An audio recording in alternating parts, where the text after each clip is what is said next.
My exact scaling guide and systems to make over 100K a month in wholesaling real estate. What is up, guys? Zach in here, and I've done over 1,000 real estate wholesaling deals, and I've effectively been able to scale from doing 1 deal a month all the way to doing 10, 15, even 20 plus deals a month, making over 100K every single month, guys. I've really scaled up from making 100K a year to 100K a month with the power of scaling and systems. So in today's video, I want to give you a full $5,000 crash course on exactly how to scale your wholesaling real estate business all the way up to 100K per month. I'm going to show you exactly the systems I use, who are my actual people in a right business to make 100K a month, and exactly how much I pay them. I can tell you guys right now, you usually have to pay $5,000 for a weekend seminar from people that are actually scaling up businesses to learn exactly who they hire, when to hire, and most importantly, how much they pay. Some of these gurus don't even share how much they pay their people because their people are in there giving their presentation, so they actually don't share how much they're making. But we're going to reveal it all today. I'm going to show you exactly the best proven system to scale up to 100K a month in wholesaling real estate. If you need to understand one word when it comes to scaling up an operation, it all comes down to delegation. Delegation is going to be the key thing that's going to make you successful in wholesaling. Think of Jeff Bezos or Elon Musk or Steve Jobs or anyone that's really scaled up business to an insane amount of level of money. You know, Elon Musk isn't out here building cars hand by hand, right? Henry Ford doesn't do that, right? He had people, he actually built a prototype, and then he actually taught people how to actually build that type of prototype, did that on a mass scale, sort of like a conveyor belt where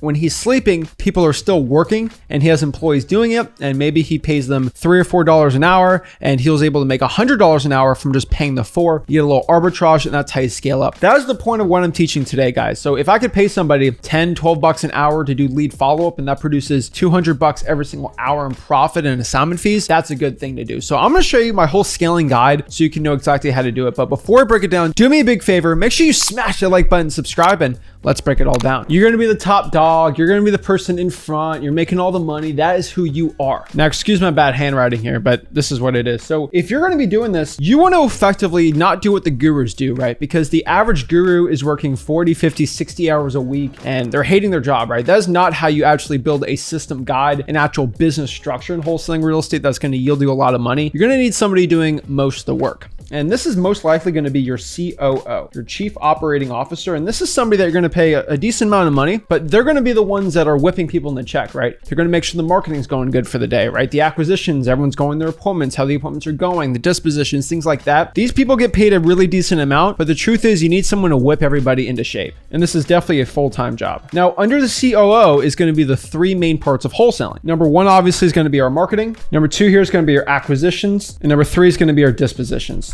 Now, that being said, we got to understand why the 3 phases are kind of set up like this. Remember, in wholesaling real estate, you really got to break down wholesaling into 3 distinct categories. Marketing, actually finding people that want to sell the property, getting that yes. Then we go to acquisitions here, which acquisitions is just converting that yes into an actual contract. That goes over to dispositions. And the point of dispositions, honestly, is just to sell that contract to a cash buyer for a profit. And really, those are the 3 categories. So specifically, they're not people that actually hire. They're actually not people. This is kind of departments, so I'll just highlight them for you. So let's get into the actual employees in each department. Most likely for VAs, especially when it comes to marketing, you're going to need managers for them. So really all of marketing is just basically going to be VAs. There's no really United States citizen people that I use for my marketing. Maybe someone to do bandit signs, but not that much. So specifically on my marketing, I'm probably going to have a VA manager. Yes, excuse my bad handwriting, but these are the people that are going to be in charge of the VAs. Usually it's going to be another VA. And below them are going to be cold calling VAs, SMS VAs who do the SMS text blasting, and then list pulling VAs. So our cold callers are going to be cold calling motivated sellers.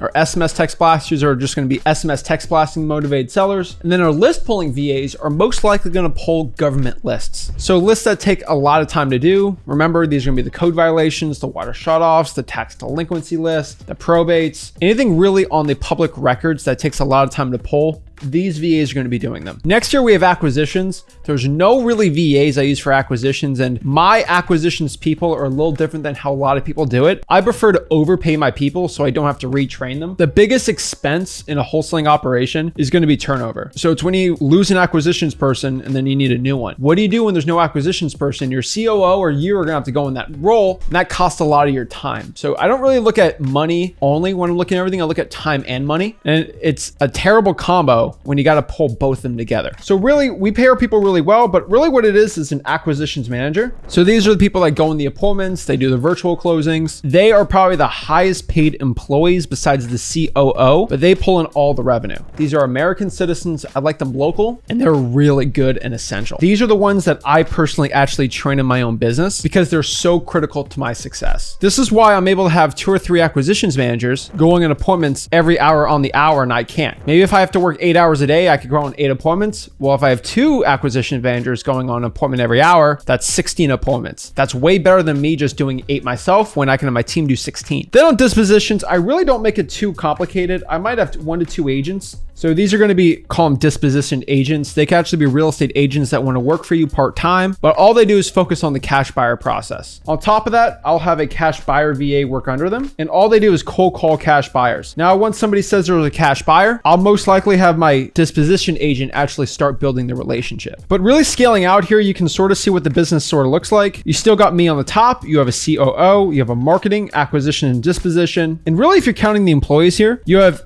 7, 8, even 9 employees. If you include yourself, it's 10. This is the perfect 10-person operation I could ever find. And this can easily yield you over 100K every single month. Most wholesaling gurus make it seem like you need 15 or 20 of these type of people. But honestly, under 10, this is the way to do it. Could probably net 150 to 200K a month in this system. If you have partners, maybe you're the COO and someone's the COO. Between me and Rick, one of us are a COO and one of us actually on the top there. Really, if you do have partners and you're doing things 50-50, you can have you and then the partner together splitting the roles like this. I mean, you really don't need to complicate it too much. Now let's break down the $1 million question. The question why people pay a bunch of money to gurus. How much do I pay these employees? Honestly, it's up to you. I like to pay the COO around 10% of the deals, plus a nice little base pay just for their daily duties. And that works out pretty well for me. My VA marketing manager, I like to give them about $50 per deal, and then around $200 a week, depending on their operation size, right? And then my cold callers, SMS text blasters, and list pulling VAs, I like to pay them about $25 an appointment, an additional $40 per deal. And then on top of that, I know I pay a lot, $4 to $5 an hour. Now the list VA, I might not pay them as well. They'll probably get between $6 an hour, but they need to be trained pretty well because they don't work as much as the other ones. Acquisitions manager, they get around 10% of the deal. If you get lower margins per deal, you can push that to 15%, but you got to remember, I'm pushing 20, 30, 40, $50,000 deals. 10% is plenty enough. And this makes sure our acquisitions have a chance and an opportunity to make over 6 figures a year, which is definitely overpaying in the industry. Our dispositions agent, right? I like to pay them around, because of how much they sell the properties for over what the thing's worth. They get paid very well. Heck, I see some people paying them 5% of the deal, but it really depends. We pay 8% on wholesaling deals and then 5% on wholetails, because the wholesaling deal might be 30K, while 5% on a $50,000 or $60,000 flip is going to be a little different. And our cash buyer VA is probably going to get $6 an hour, and then we'll probably pay him $20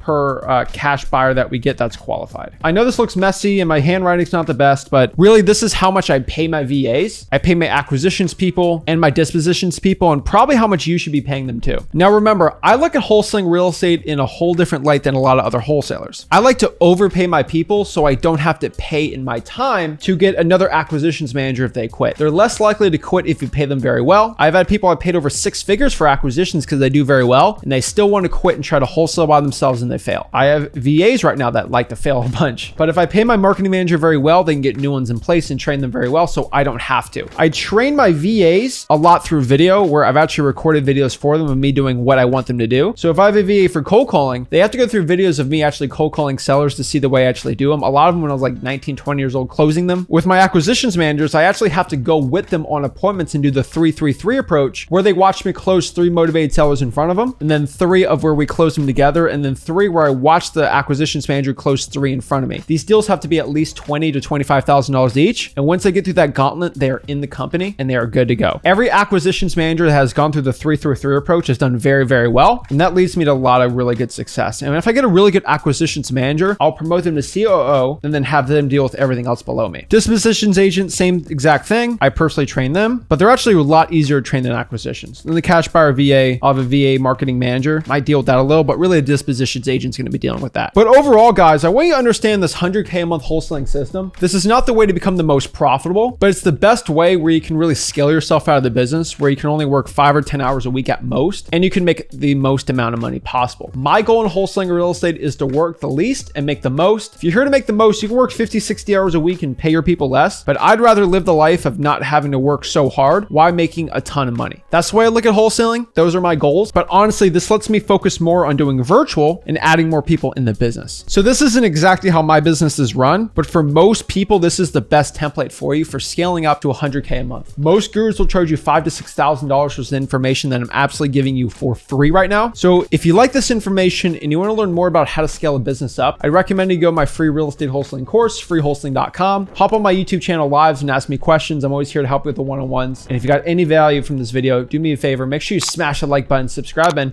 I'll see you guys soon. This is Zach signing out. Start scaling your business. Appreciate it. Have a blessed one.